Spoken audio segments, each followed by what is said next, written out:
I'm going to show you how I created the tail on my Snug-a-Bear teddy bear. This is part 4 of the tutorial, and I'm going to use a different yarn to show you this step by step, and we use the magic circle to make this, and we crochet it. So once you get a hang of doing the magic circle, it's very quick, and this is also how I make the eyes for the teddy bear as well. So let's get started.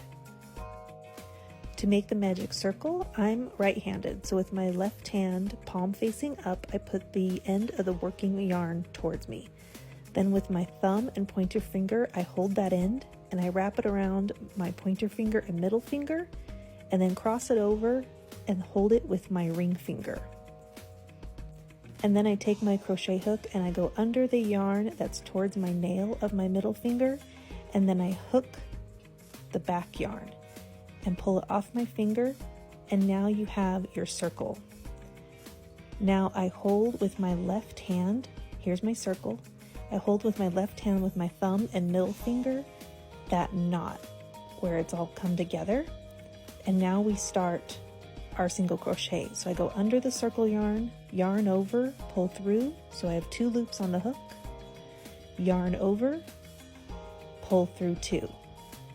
And then you continue doing your single crochets, as many as you want. So go under, yarn over, pull through, so you have 2 loops on the hook, yarn over, pull through 2, and that's our next single crochet. For the teddy bear, I did 8 of these, and it just depends on what your project is. You can use the magic circle start for any projects. I've had some that do 4 or 6, but it's all the same process. It just depends on how many single crochets you need to do. Once you do as many as you need to join it together, I did a slip stitch, and once I'm ready, I take this tail and I uncurl it from around there. I just pull it from the circle part, and then I pull it through the first stitch right there, or first single crochet, and then I take the working yarn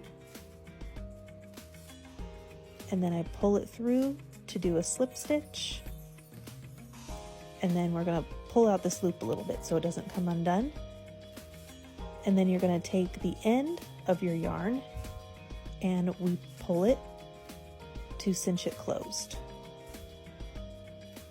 Just going to get that working yarn out of the way, and then I pull, and then there's our magic circle. So now if you're having another project, you can start on your next row, or with this one, so you can start on your next row, like doing 1 chain and then start on your next row, or I'm just going to cut the end of this working yarn and then I'm just going to pull that loop out to secure it.